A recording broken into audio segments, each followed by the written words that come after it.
te connais depuis peu. Je te connais depuis peu, mais ce que j'en connais, je l'aime. Et que je t'ai connu par l'entrée, par le théâtre, et j'ai découvert ta peinture, j'ai découvert tes écrits.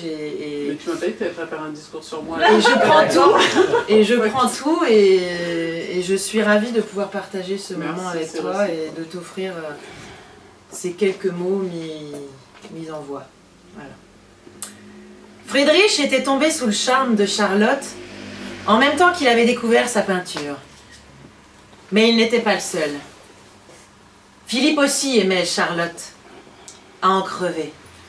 Depuis toutes ces années, depuis le premier instant où il avait caressé son visage, de son âme déjà égarée en voyant ses yeux sur cette coupure de presse. Parfois ils étaient plusieurs hommes, et Philippe épanchait sa brutalité rien qu'en la regardant se faire prendre. Il déchargeait ainsi toute l'adrénaline de ses pensées envers elle. Ça le calmait. Un temps. Il fallait bien qu'il ait le dessus quelque part. Mais ce quelque part n'était qu'un fantasme. Une voie sans issue, une frustration de plus, empilée sur un tas de regrets. On ne peut pas vivre avec des regrets. Un jour on dégoupille le cœur et ça vous explose à la gueule. Il n'avait encore jamais rien dégoupillé. Mais ça viendrait. Forcément.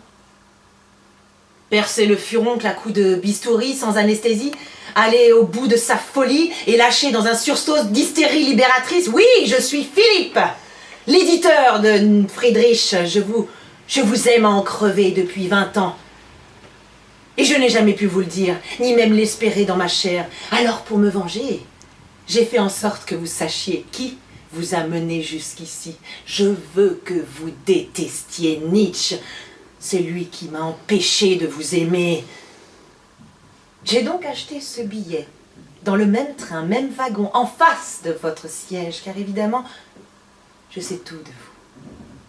Moi aussi, je connais le fameux Éric, sûrement excellent quand il s'agit d'art, mais pas infaillible quand il s'agit de vous. Il fallait à un moment ou à un autre que la vérité éclate. Car la vérité éclate toujours.